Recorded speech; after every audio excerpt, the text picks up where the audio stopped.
ديما كنسمعوا على المواهب كيبانوا كل عام كتخرج سميه جديده، كلشي كيقول هذا هو النجم المستقبل، ولكن مورا سيمانه ولا جوج كلشي كينساهم. ولكن كاين حالات استثنائيه، حالات ما كيتبعوش اللوجيك، حالات اللي كيدخلوا للتاريخ من الباب الواسع. اليوم غادي نعاود لكم قصه ديال واحد الدري اللي خربق العالم بذكائه قبل قرايته، ايوب بوعدي. كلشي بدا نهار 2 اكتوبر 2007 في واحد المدينه سميتها سونسير قريبه لباريس. ايوب زاد في واحد العائله مغربيه عاديه بحال كاع العائلات اللي كافحات في الغربه. كبر في مدينه كيوي، مدينه ديال الخدمه والعرق ماشي ديال الترفيه والاضواء. هنا كاين السر الاول، العائله ديال بوعدي ما كانش عائله كتخلي ولدها يغرق في الكره وينسى قرايته. الاب ديالو السي الحسن اللي كان لاعب كره اليد كان كيعرف باللي الرياضه بلا عقل ما كتسوى والو، كان كيعلمو باللي الكره طريق ولكن القرايه هي اللي كتحمي المستقبل. ايوب تربى في جو ديال التحدي، وفي الزنقه كان كيتعلم كيفاش يفك الكره وكيفاش يحميها وكيفاش يتوقع تحركات الخصم قبل ما يقرب ليه. وفي المدرسه كان تلميذ نابغ، كان كينقص الاقسام وكيجيب اعلى نقاط وكيتعامل مع الفروض والتمارين بنفس التركيز اللي كيتعامل به مع الماتشات، وكيفكر 1000 مره قبل ما يمرر الكره. بدا المسار ديالو في فريق محلي سميتو اف سي كريل، تما فين بان باللي هاد الدري هذا ماركه مسجله. المدربين ديالو كانوا كيشوفوا فيه شي حاجه مختلفه، هاد الدري ما كيديرش حركات زايده، ما باغيش يبان، باغي غير يربح الماتش. كان كيقرا اللعب وكانه كيحل شي مساله رياضيه معقده. ولكن هاد الشيء كان غير في البدايه، الطريق كانت طويله والمحطه الجايه هي اللي غادي تبدل حياته كامله. من الزنقه الاكبر الاكاديميات، ولاده اينشتاين للكره، الدخول اكاديميات الكبار. ملي وصل ايوب لعام 2021 كان عنده 13 عام، جات اللحظه اللي غادي تبدل حياته. النادي ليل الفرنسي اللي معروف بكونه مصنع المواهب في فرنسا لاحظوا هاد الدري وقرروا يضموه للاكاديميه ديالهم. وتخيل معايا طفل صغير كيسيب مدينته وعائلته كيحط الرحيل ديالو في مركز التكوين كله منافسه والضرب ديال الصح ما كانش ساهله، والتدريب كانت قاصحه والمنافسه كانت صعيبه والضغط باش تثبت راسك كانت في كل بلاصه. ولكن ايوب كان كيتغدى على هذا الضغط. المدربين ديالو كانوا كيشوفوا فيه عقليه ما كايناش عند اللي في سنو. الدراري اللي في سنو كانوا كيقلبوا كيفاش يبانوا في ستوري ولا في تيك توك، وايوب كان مشغول كيفاش يطور التمريره ديالو وكيفاش يقرا اللعب. والذكاء اللي غادي يحير المدربين هنا فين بداو الناس كيسولوا علاش هاد الدري كيبان وكانه كيلعب كره من شحال هادي. السر اللي كان في التوازن اللي بقى شاد فيه. ايوب ما حبسش القرايه، كان كيقرا وكيتريني في نفس الوقت، وهذا الشيء اللي خلاه يولي مهندس في وسط الميدان. المدربين ديالو بداو كيشوفوا باللي ايوب ما كيعتمدش على القوه البدنيه بوحدها، بل كيعتمد على الدماغ وكيعرف فين يتحرك، يعرف امتى يطلع وامتى يرجع. وهذا الذكاء الكروي خلاه يترقى في الفئات السنيه ديال النادي بسرعه خياليه. في عام 2022 وقعت معجزه اللي خلات العالم كامل يحل فمه. ايوب بوعدي هو باقي مراهق عنده 15 عام كيشارك مع الفريق الاول ديال الليل في الكونفرنس ليغ.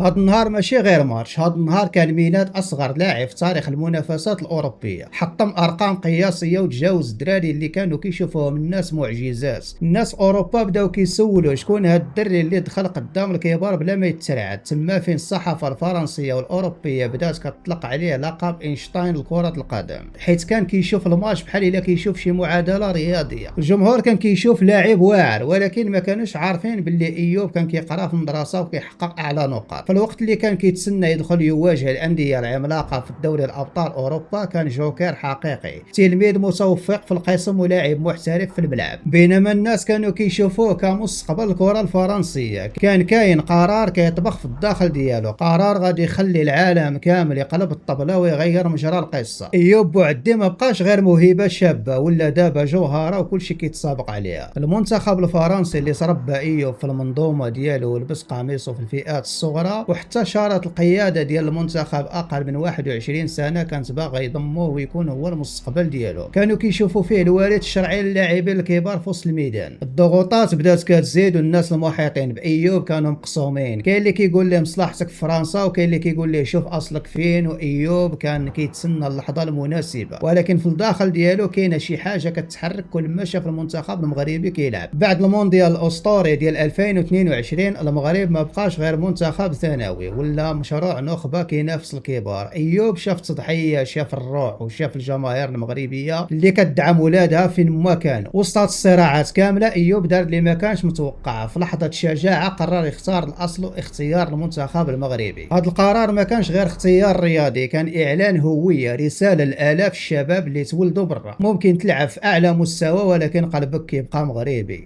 القرار كان زلزال في الصحافة الفرنسية كيفاش لاعب بحال ايوب اللي تربى في المدارس ديالهم يختار المغرب. وبالنسبة للمغاربة كان عيد، ما ربحوش غير لاعب، ربحوا مشروع حقيقي. ايوب ولا رمز للجيل الجديد من اللاعبين اللي ما كيساهموش اصلا. ولكن دابا واش ايوب غادي يقدر يتحمل هذا الضغط هذا كامل؟ واش يقدر يثبت باللي الاختيار ديالو كان في محله؟ الجواب كان غادي يجي في اكبر محفل كروي في المونديال 2026. جا وقت المعقول كاس العالم 2026 والماتش الاول للمنتخب المغربي كان ضد وحوش السامبا المنتخب البرازيلي. الضغط كان واصل للسماء والكل كيسول واش الدري اللي عنده 18 عام غادي يترعد قدام نجوم البرازيل، واش غادي يتحمل هذه المسؤوليه الكبيره. مع صافرات البدايه كان كلشي متبع غير ايوب داخل الملعب وهو كالم كانه كيلعب في الحومه ديال دارهم، ما خاف ما ترعد مرتكب اخطاء. كان هو المايسترو ديال وسط الميدان وكيخرج من تحت الضغط لاعب البرازيل بذكاء خيالي. تخيل معايا هذا الشاب في عمر الزهور كيواجه كبار العالم بلا ما يرجف داك الهدوء ديالو، داك الذكاء اللي تابعه من المدرسه والزنقه، كله بان في هذا الماتش. المباراه سالت بالتعادل ولكن ايوب ربح حاجه كبيره بزاف، احترام العالم. من مورا هذا الماتش ولا سميتو كيسردد في كاع القنوات العالميه، وكبار الانديه في اوروبا بحال ليفربول، ارسنال والريال مدريد بداو كيتصارعوا باش ياخذوا توقيعه. قصه ايوب بوعدي ماشي غير قصه لاعب كره، بل هي قصه نموذج، هي رساله لكل شاب مغربي كيعيش برا. ممكن تنجح، ممكن تقرا، ممكن تكون نجم عالمي، وفي نفس الوقت تبقى متمسك ببلادك وباصلك. ايوب اليوم ولا جوهرة المنتخب المغربي ومستقبل وسط الميدان ديالنا. قصه ايوب بوعدي اللي بدات من مدينه صغيره في فرنسا كملات في احد الملاعب العالميه وباقي ما سالاتش، حيت هاد اينشتاين الملاعب يلاه بدا كيكتب اول صفحه في الكتاب الاساطير